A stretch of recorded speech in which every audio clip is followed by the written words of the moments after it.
Our main two guests can't make it today, by the way. Gareth Southgate sends his apologies, and Taylor Swift didn't get back to us. As a kid, I used to love songs like Everything's Gonna Be All Right by one of our guests. I used to love I Hurt on the Other Side by the other guest. And just marvelous moments. I think we're going to have 2 hours today of absolutely fantastic trivia, because I have interviewed both these before, but many, many years ago. So I've literally found out in the last 24 hours certain things about the two people we're going to be speaking about and to. So I think it's going to be a fascinating afternoon. Thanks very much for coming in early. I know we do fill up later on, but thanks very much for showing up to see what I think will be a remarkable Q&A.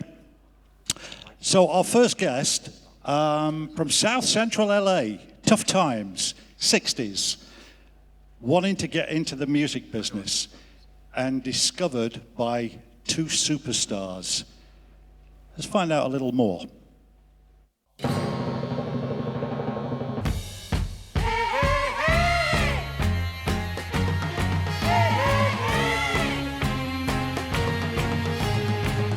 Everybody's gonna say that everything is alright. 'Cause if they don't, then boy, there's gonna be a fight. Ooh,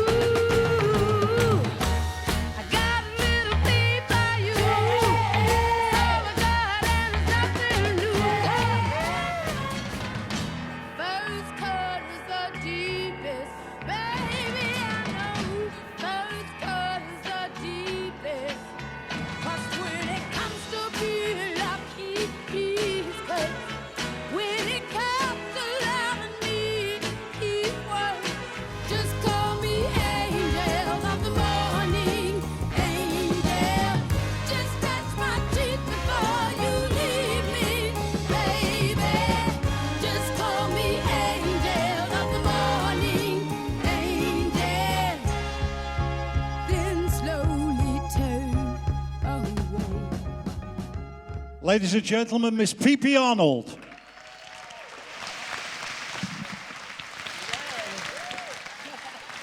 Hey, how you doing, Kevin? Oh, okay. Where do you want me? Here? Good morning.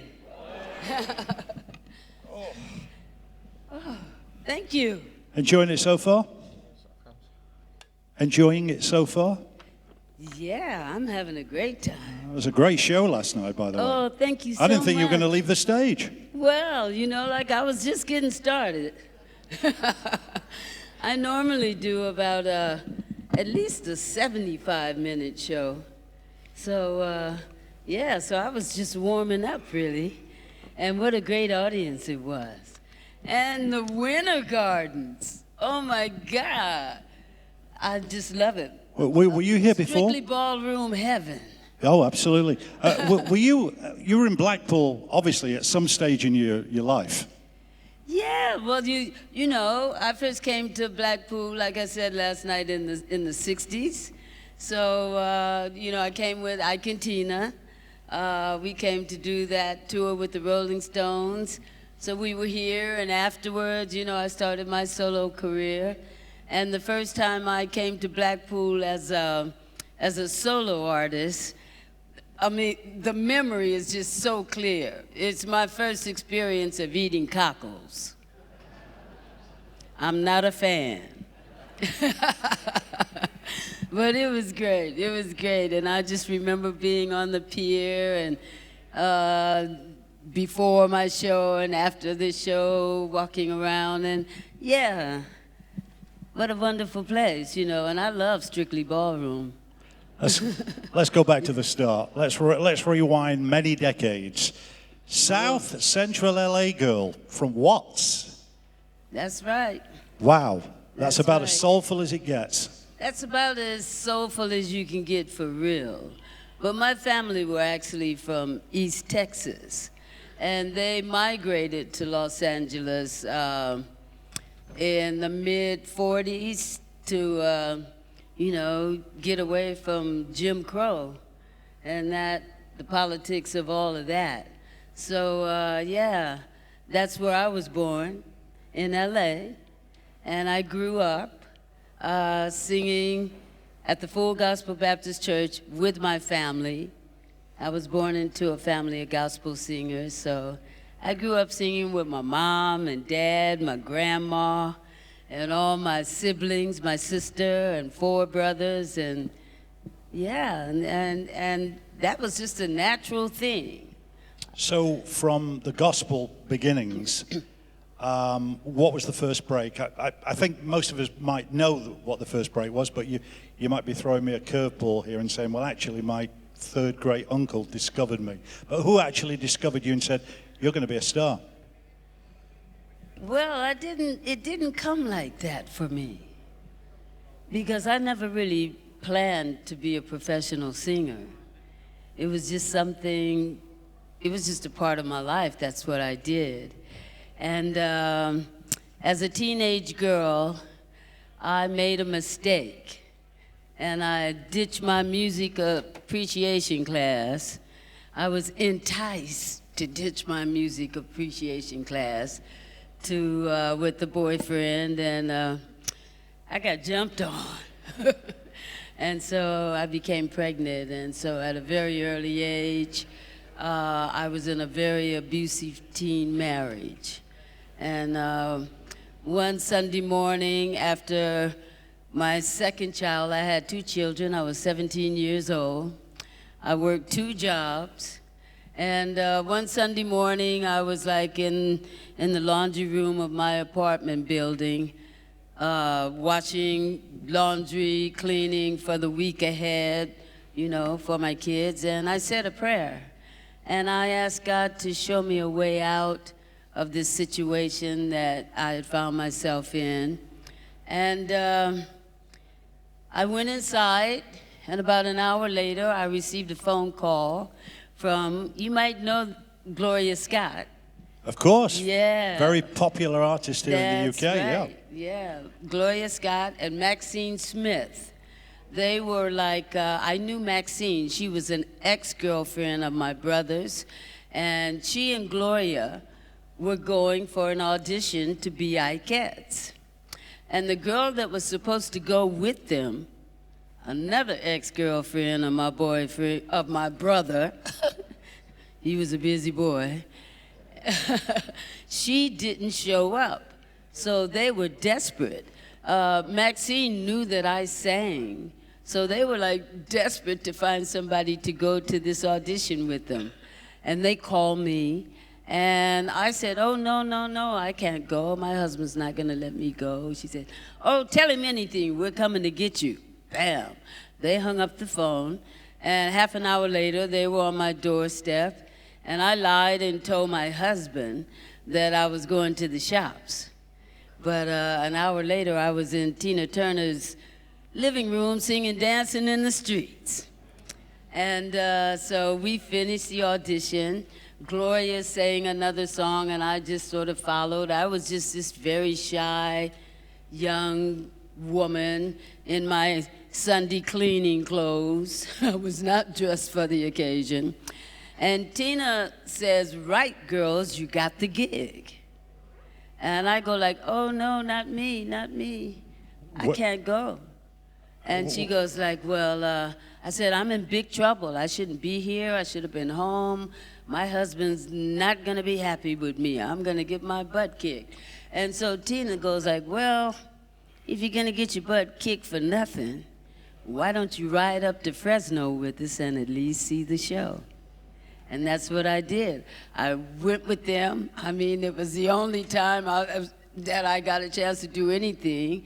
I didn't call my husband, so that was around noon on a Sunday afternoon. I returned home at 6 o'clock in the morning, and it was like he was waiting for me. Bam! He fired on me, and it was like he knocked some sense into me because I remembered my prayer. And I realized that God had answered my prayer. So that's Th- how th- I this got already- into the music industry. This already sounds like an Ike and Tina Turner type story. Hey, well, yeah, but I didn't know that at the time. Yeah. I didn't know that. So- Tina was just the queen. She's always been the queen. So you say that Tina Turner hired you. yeah, it was Tina. Was Ike in the mix at this stage? Well, of course, Ike was in the mix, but Tina wanted us girls, the three girls, because we were like very young. The Ikettes that we were replacing were older girls, and we were like young, teenage. We were like in the whole go-go girls, you know, that whole go-go era, and we were like all little and sweet and cute, and so they wanted to change their image. And so I was in that group of like go-go Ikettes, me, Maxine, and Gloria. So that was the second version of the Ikettes. The first one would have been Robbie, Jesse, and Vanetta Fields. Vanetta Fields, of Yes. course, yeah. Mhm. So we ended up with Gloria Scott and yourself. And when you went out as the Ikettes, you had a recording contract as well, didn't you? As No, artist, didn't you? no, I didn't. I mean, the Ikettes, the recording Ikettes, were Robbie, Jesse, and Vanetta. Oh, right. So you were So touring Ikettes. we were and touring The Ikettes. ones in the studio were a totally different set of Ikettes. Ike had two sets of Ikettes. He had the girls that traveled with the review, and then he had a set of girls who traveled with the Dick Clark show. So Gloria was one of those girls that traveled with the Dick Clark show. So she knew that there was the opening for the girls with the review. So that's how this all came about. Yeah. So around this time, you're cementing your relationship with Ike and Tina Turner. And of course, as legend has it, Ike Turner struck a deal with Phil Spector. And Ike wasn't too happy, apparently, with how Phil Spector wanted to control everything. Two control freaks together, I guess. And River Deep Mountain High and that whole album was going to be recorded at Phil Spector's studio at Gold Star. But in the middle of all this was a song by the Ikettes called What You Gonna Do, which you were the lead vocalist on. How did that come about? Well, that's right. Well, you know, the whole Phil Spector, River Deep, Mountain High kind of thing, I wasn't actually involved in the actual River Deep recording because Phil wanted to have total control over what he was doing, and he didn't want to use the Ikettes with the review. So the way they recorded that album, Phil produced half of the album, as you know, and Ike produced the other half. So I was involved with the singing on the Ike Turner productions. Okay, and so like Maxine and Gloria left the review, and the opportunity came up to record an Ikettes single, What You Gonna Do? So I was the only girl left from the, you know, my first set, and so I was asked to sing the vocal, which was, I mean, for me, it was a huge experience because I was like, did I have confidence to be a solo artist? I don't think so. And so Tina is singing backgrounds, and Brenda Holloway is singing backgrounds on that. Wow, not bad, eh? Yeah. Wow. And it was my first recording, you know, as a solo singer. So around this time, this would have been 1966. Yep. Life must have been passing by pretty quickly because you were ready to get on a big silver bird and fly 6,000 miles to little old England. Well, that's right. You know, as I just said, Maxine and Gloria had left the review because of some Ike Turner politics, and I didn't leave with them. I had agreed to leave with them, but you know, they were single girls pursuing their career. For me, being an Ikette, it was a job. It was a way for me to continue to support my children after I left my husband. because I hadn't finished high school or anything, so it was a job. So I didn't leave. And so we had two new Ikettes that came in, Rose Smith and Ann Thomas. And we were the girls that were around during the River Deep Mountain High. And when Ike and Tina came to the UK, we were the three girls that you see in that promo video, that River Deep promo. And we came to the UK. And at that time, in that group, I was the lead singer. So I was singing "I'm So Thankful," which was like, the big hit. It's a great song, modern. Great song. Is that Frank Wilson? I love Frank Wilson behind that? Absolutely. I love that song. I sing it sometime, because, So it's you're beautiful. in the UK.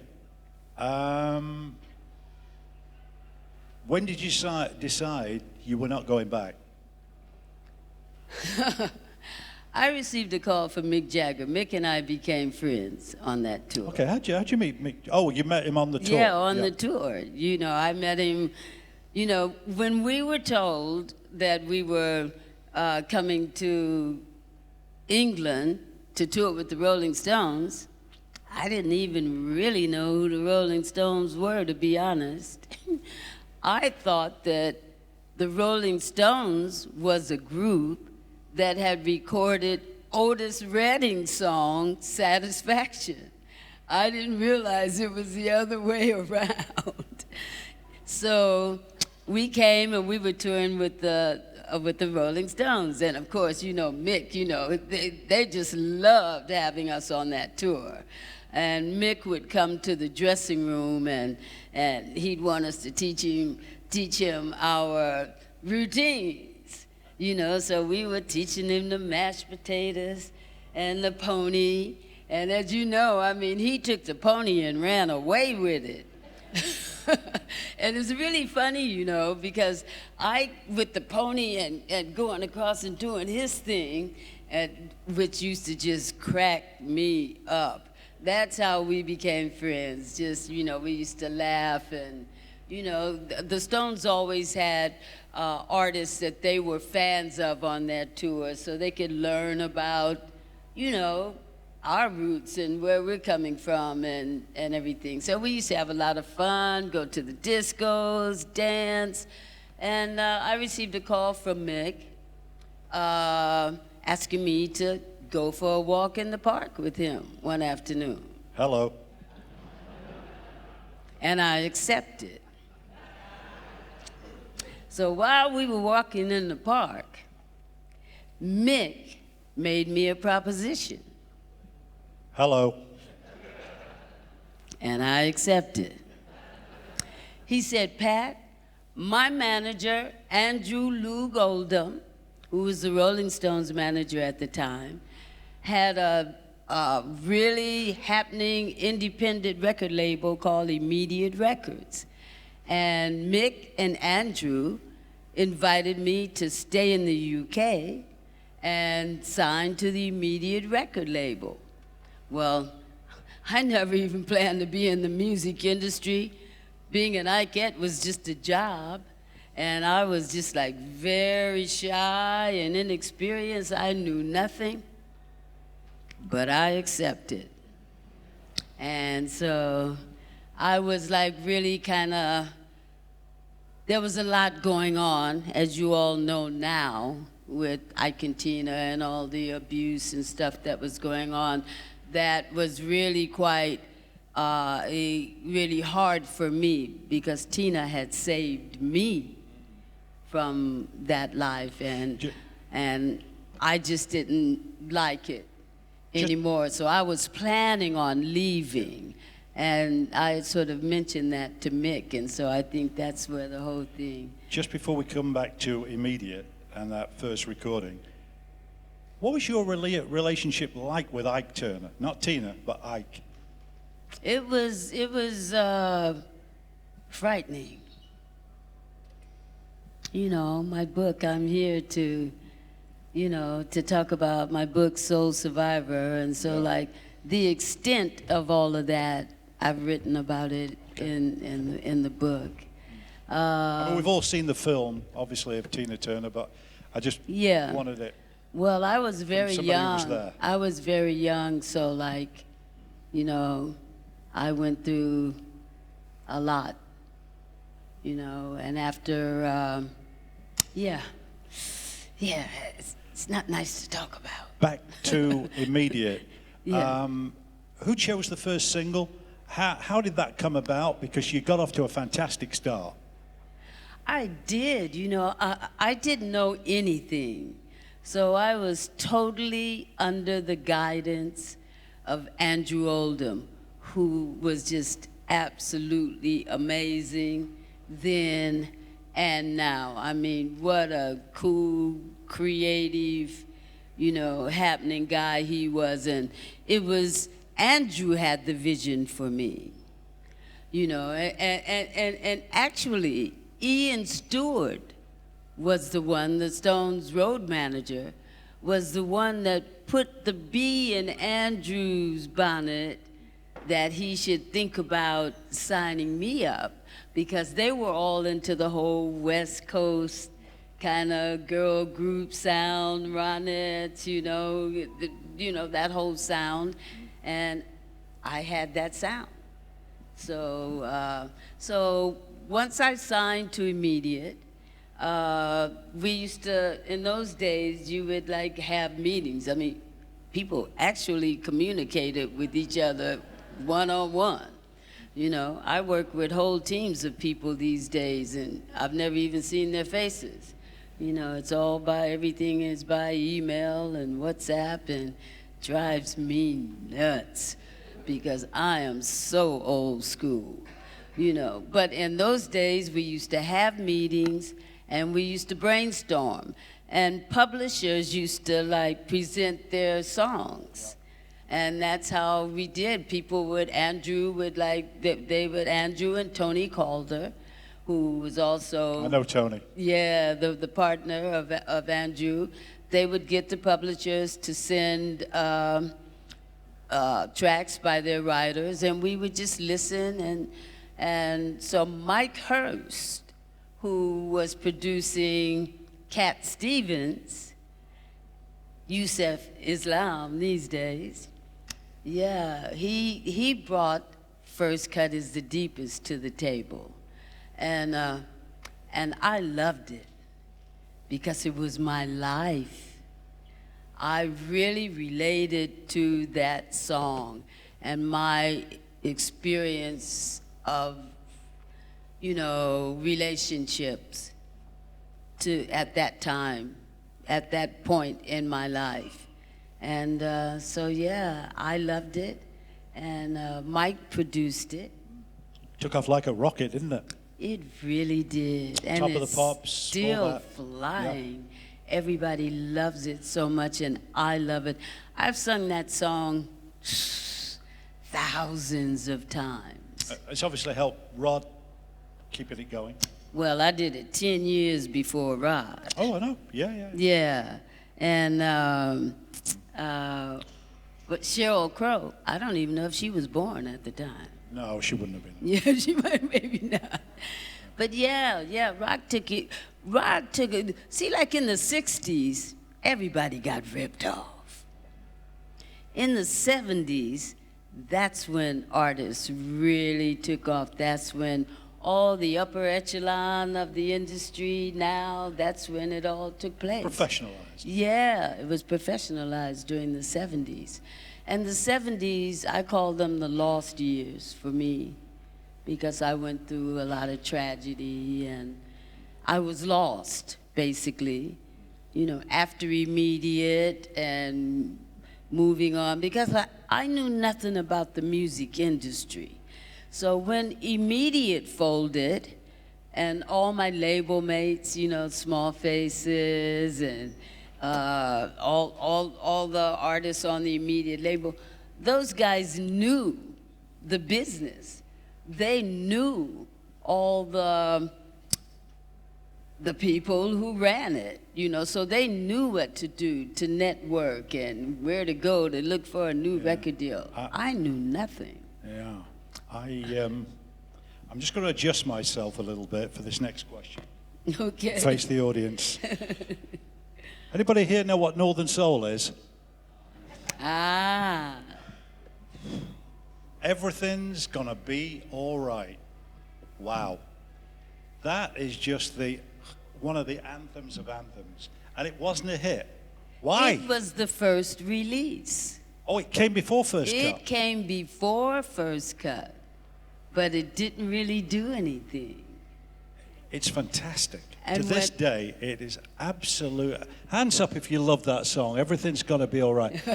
It sounds fresh. It's just a wonderful song.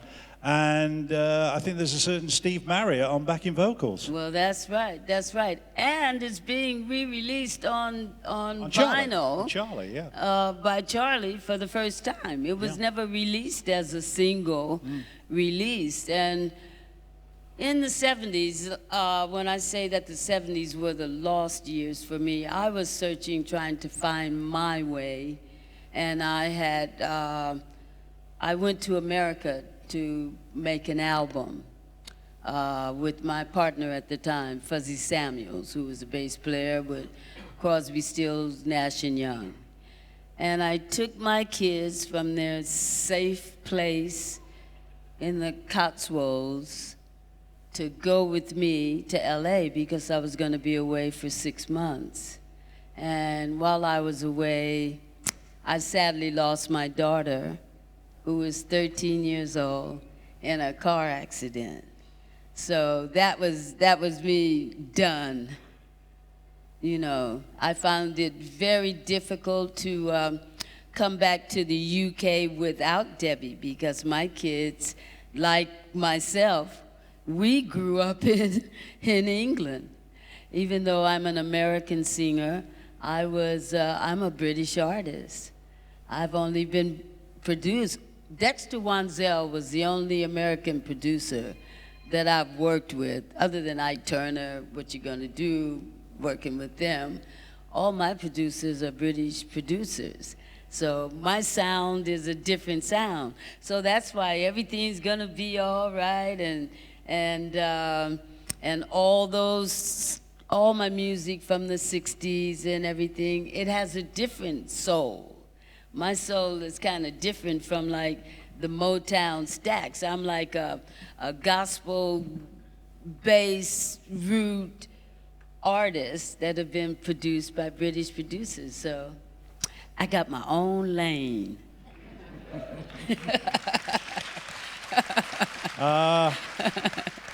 Trivia question, true or false, was Barry Gibb the best man at your wedding? He was. He really was, and he's like the best guy.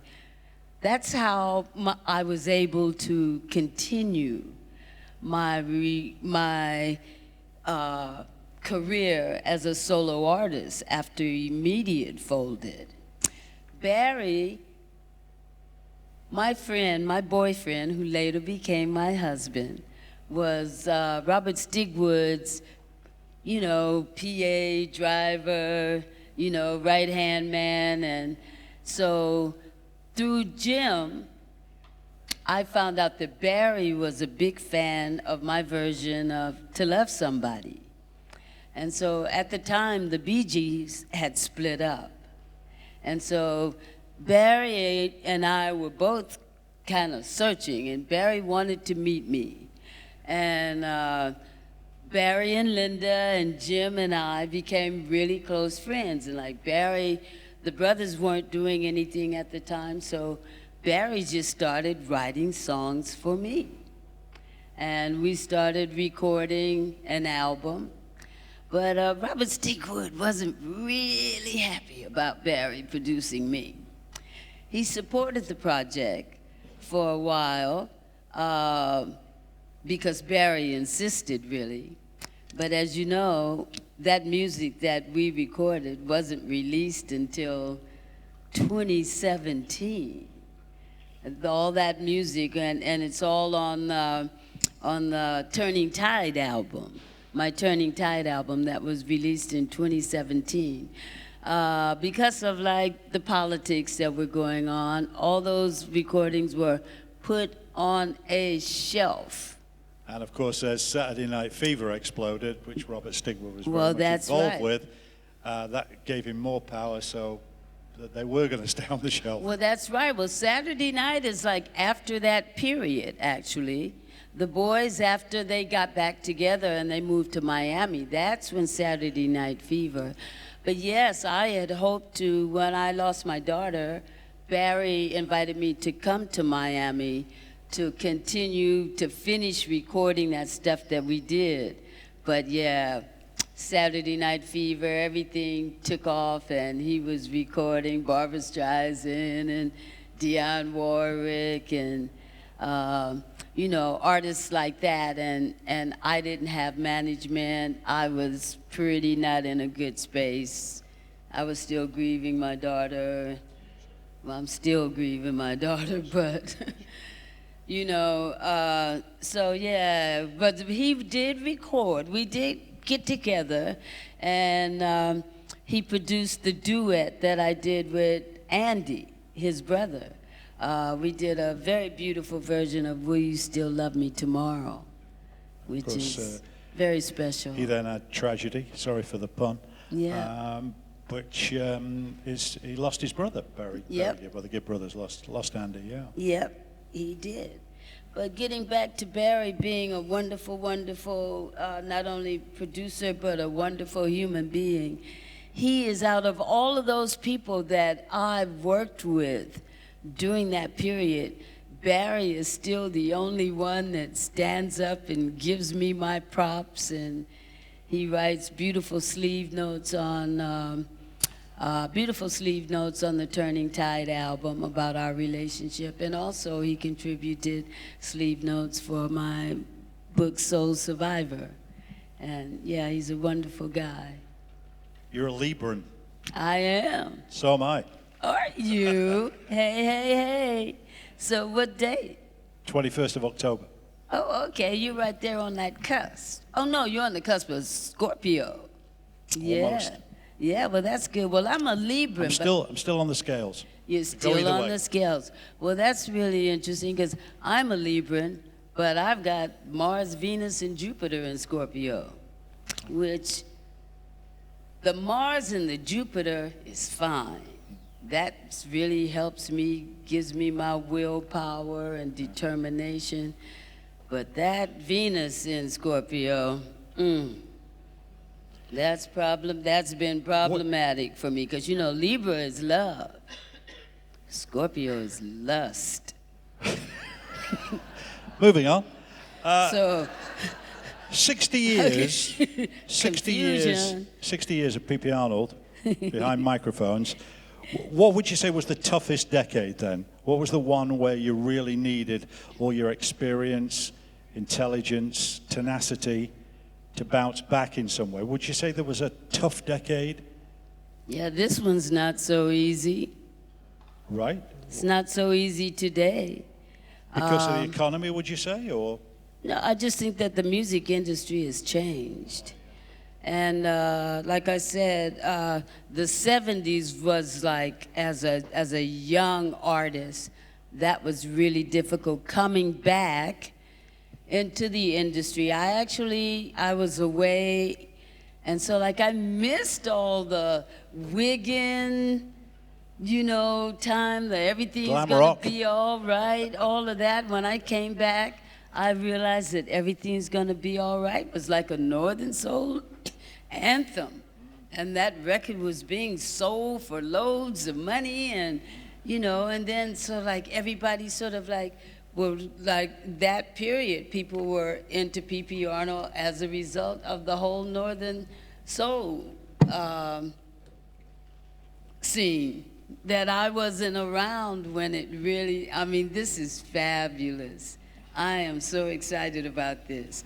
I tell you, you can still be excited as an elder, I'm telling you. And like I was saying, this is not an easy time for me because, you know, it's different. I'm a soul survivor, but I'm also years old. And, oh, I'm 77. That's okay. Yeah. Yeah. So I am really old school. So I have to be extremely enthusiastic about myself because the industry is like, it's a young industry, and I respect that.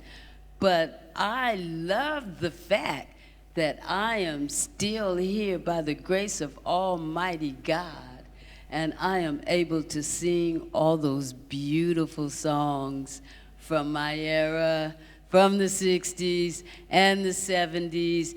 And I have a lot of young people that are coming to my shows that are really just getting into all those beautiful retro songs from that period. And so Grandma is here representing. We're in just a few minutes. We're gonna open up to the audience to ask young Patricia here some questions.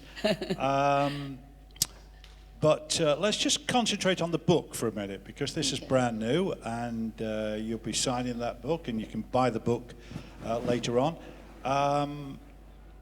How dark is it in some chapters? Is it? Have you gone the whole way, or do you, as an artist, no matter what's happened, sometimes have to be professional, and you don't always get 100%?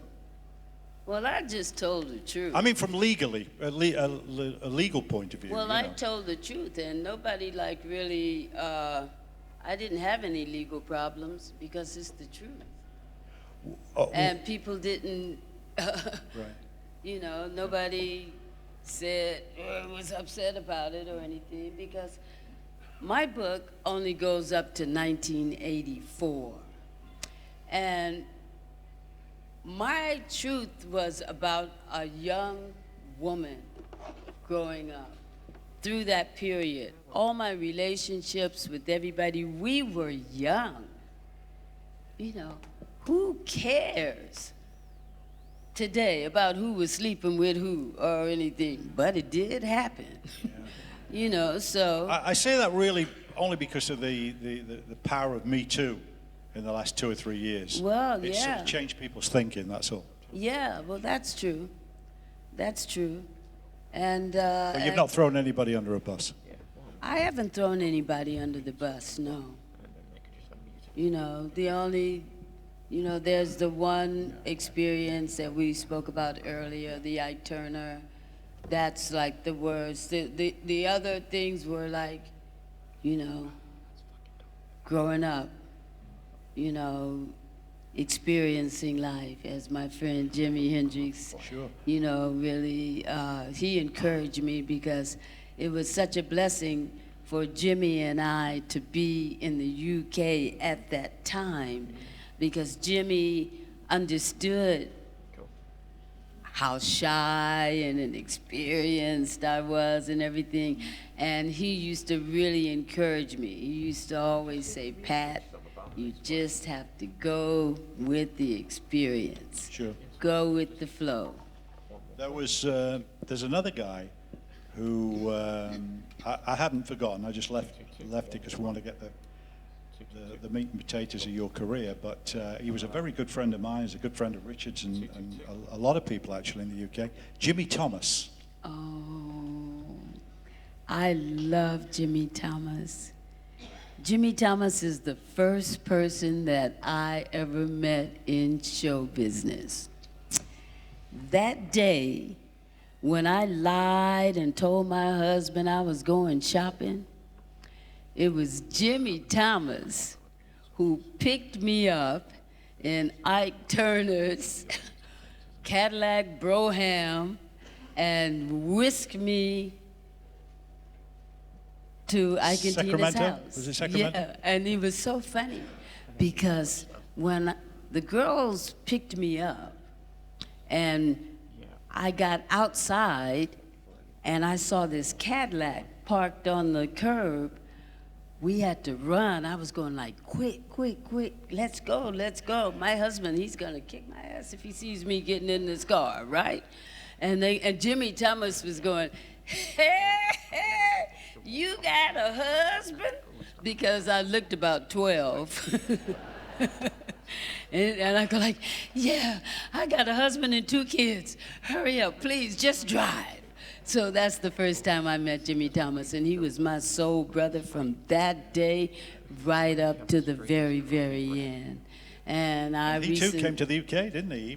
Yeah, he came to the UK and stayed with me. Oh, I thought so. Yeah, he came because when they came, I first came in '66 during the '66 tour, and then when they came back in 1968, I wasn't allowed to see Tina, of course. Ike was not having that, but Jimmy and the band and the singers, you know, they came to my house and fried chicken and, you know, potato salad and all that stuff, and we were having fun. So I think Jimmy was like inspired by what had happened to me as someone who had no ambition to be in the music industry. And he was a very creative guy, always writing and dancing and singing, and what a great guy, what a fun guy. Really nice high falsetto voice too. Oh, he had that falsetto voice, and he had that great laugh. I hear him laughing right now. Just, he was such a lovely guy. And so he had his hits in Northern Soul hits in the 80s. No, we were on to Jimmy Thomas right from about 71. Right, the first time we were aware of him was on a song called Where There's a Will, right, which he recorded for a label called Mirwood in Los Angeles. Mirwood in LA. In LA, yeah. LA. That's the Ikettes were on that. Yes, and then he came to the UK and he cut a wonderful song for EMI Parlophone called The Beautiful Night. Yeah, that's a great song. Really, really good. That was in the 70s as well, wasn't it? Well, 69 he recorded Beautiful Night, but up north we latched onto it, I think about 72. Right, yeah. I wasn't around, I missed that whole kind of period, but when I came back, yeah, Jimmy, I was really pleased that he stayed with me when he first came back. In fact, if we could position ourselves in a time machine and we go back to a legendary club in Stoke-on-Trent called the Golden Torch, any playlist from 1972, or any DJ set, I should say, would have contained Everything's Gonna Be All Right, P.P. Arnold, and The Beautiful Night. Wow. And you would have had 1,200 kids, all 16, 17, 18, 19 years old, spinning and going wild. Wow. And nothing's really changed because they're both as popular. Well, Everything's Gonna Be All Right, I think, has superseded Beautiful Night, but that's gone on and on and on. Yeah, it was a good one for Jimmy Thomas, that. Well, that's absolutely beautiful. Jimmy and I were friends throughout the years. I moved to Spain in 1999, but we still, whenever I'm in England, you know, I go straight to Shepherd's Bush to see Jimmy, hang out with Jimmy, and he came to Spain a few times, and we always stayed in contact, and it was very sad that he passed recently. Almost at question time from the audience, but one final question on this great journey. You in touch with Mick Jagger? Sorry? Are you in touch with Mick Jagger? I'm not in I would touch imagine with Mick. that he doesn't stay in touch with. He doesn't need to stay in touch with anybody, does he? Well, that's Mick. You know, I don't know. I'm not in touch with him in the flesh, but he will not leave my dreams. He Hello. is always in my dreams.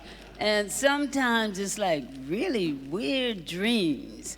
And I don't know, I'd love to, it's another level, you know, like now when you, in the 70s, and especially when you're young, and when I lost my daughter and then my career went down and you know, and everybody else was on the ascension, so it's like you're out of the loop.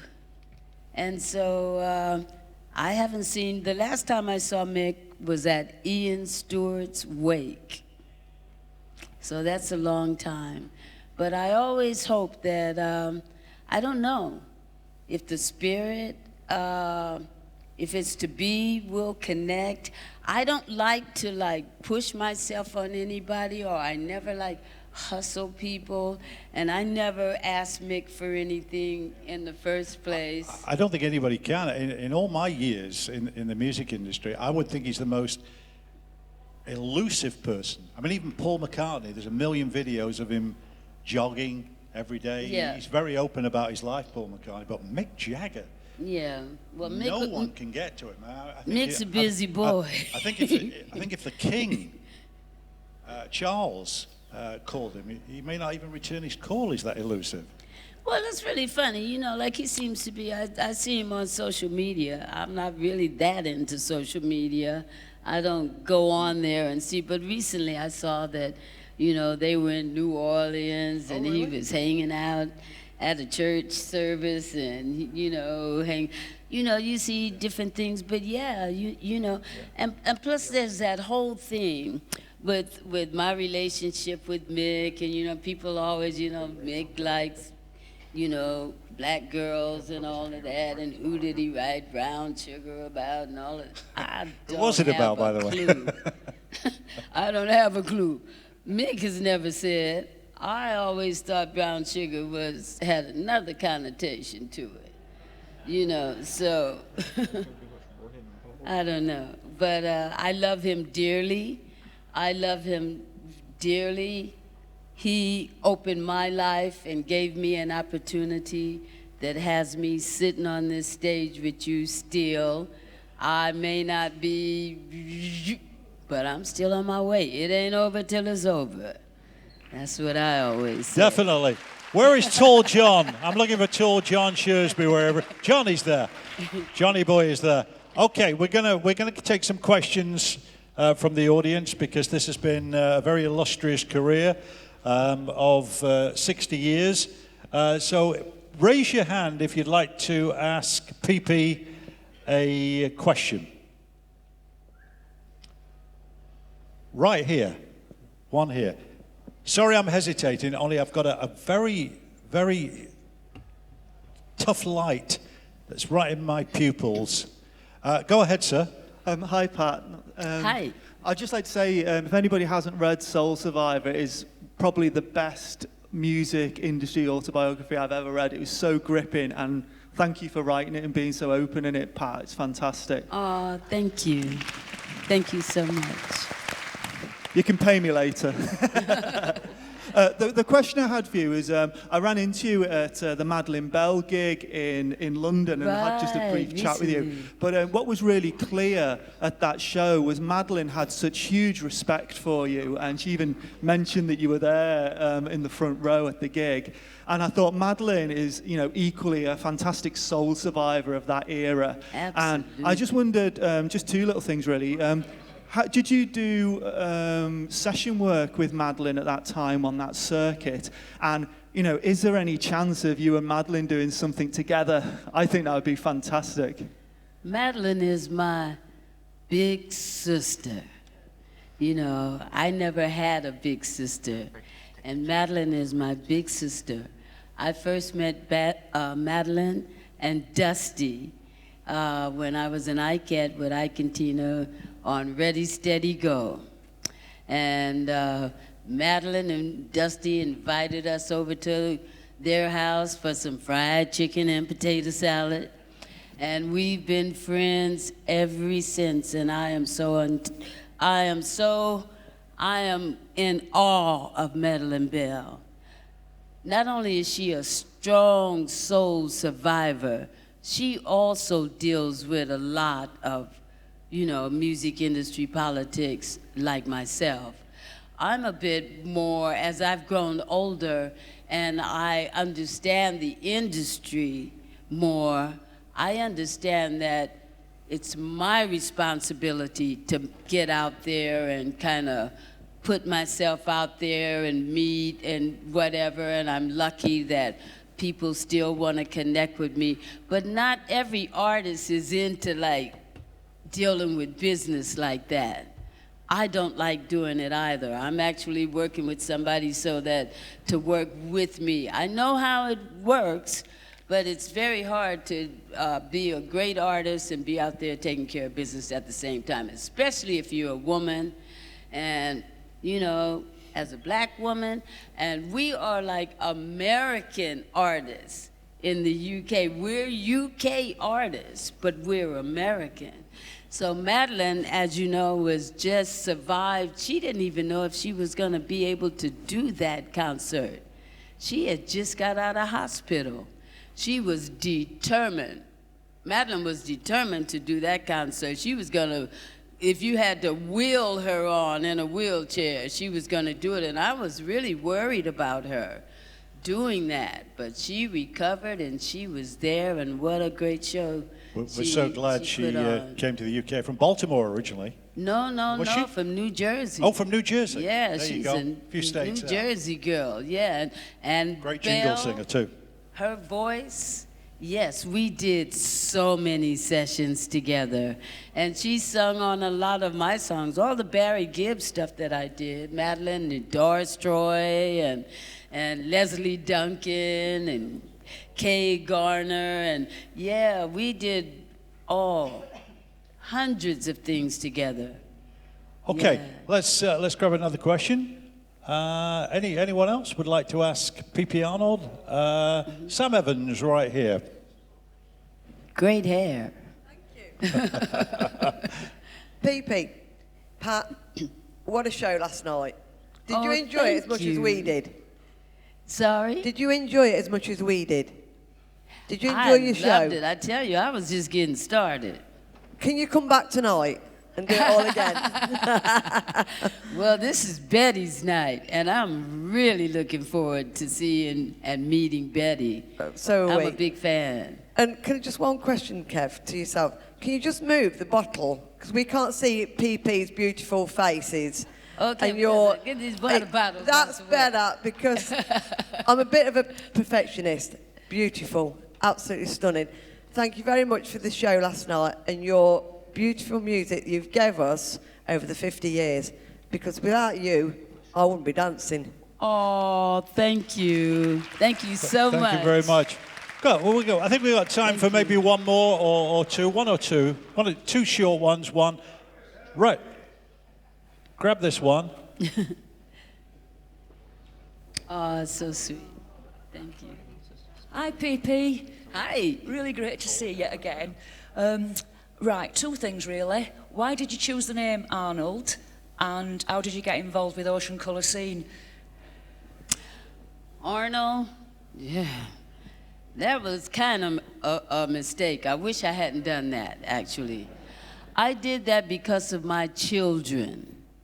You know, my children had the name Arnold. My maiden name is Cole. So I should have been Patricia Ann Cole. That's, years later, that's what I thought that I would change my name to. And I tried. Nobody was having it. So PP Arnold it is. Suits you. Okay, Ocean Colour Scene, I was doing a musical called Once on This Island. And we were playing at the Birmingham Repertory Theater. And I was called to the stage door. And when I went to the stage door, Steve and Simon and Oscar, they were all standing there with bouquets of flowers and introduced themselves to me. And that's how I met them, at the stage door at the Birmingham Rep. They wanted me to go to the studio with them that night, but it wasn't possible. It was the last night of my show, and I was going back to London. And then we all got together and did the Steve Marriott tribute album. And after doing that album, that's when we really connected, and they invited me to work with them on the Marching Already album, Traveler's Tune. And then we did It's a Beautiful Thing together, and Steve is just like, oh my God, he's family. Yeah. Steve and Sally are family.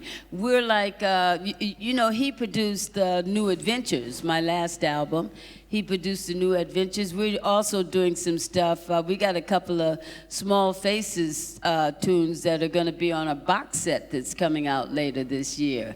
I'm going to finally do a version of Afterglow, which was originally written for me, but those guys liked it as well, so they took it back.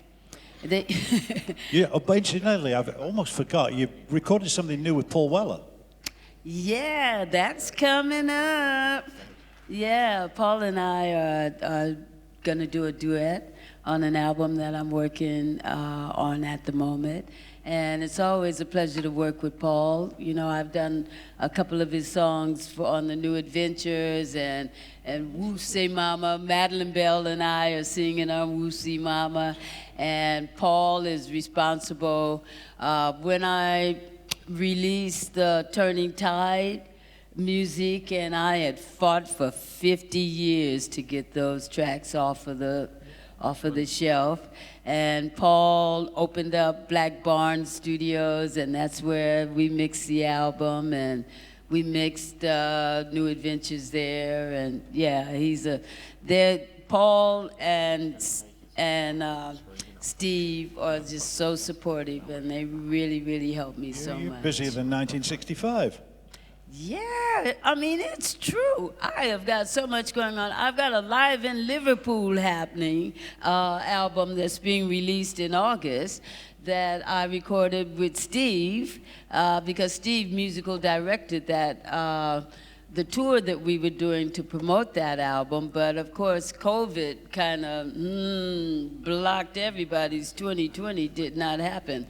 But luckily we recorded a live performance of that album, and it's being released 2020. I've got the box set coming out, all the fantastic, Charlie's re-release, First Lady, Kafunta. Yeah. I just wanted to clarify that. Charlie Records are a label that have been in business for 50 years, so you're hearing the name a lot this weekend. They've been great reissue specialists. They're more famous probably for their big hit with Nina Simone, "My Baby Just Cares for Me." That was a really strong release from. But Charlie are very much on the march, and of course they represent Immediate, of which PP was on. So they've released a limited edition single, "Everything's Gonna Be Alright," which you can get, and PP will also be signing and selling her new book. Oh, well, her book. It's not a brand new book, but it's fairly newish. Well, fairly new. Soul Survivor, which will have much more than this particular interview. But at this juncture, I will say it's been an absolute pleasure, and I mean an absolute pleasure, to be in the company of one of the greats, unsung heroine, I think, unsung heroine. Thank you. PP Arnold's been with us. Thank you, Kevin.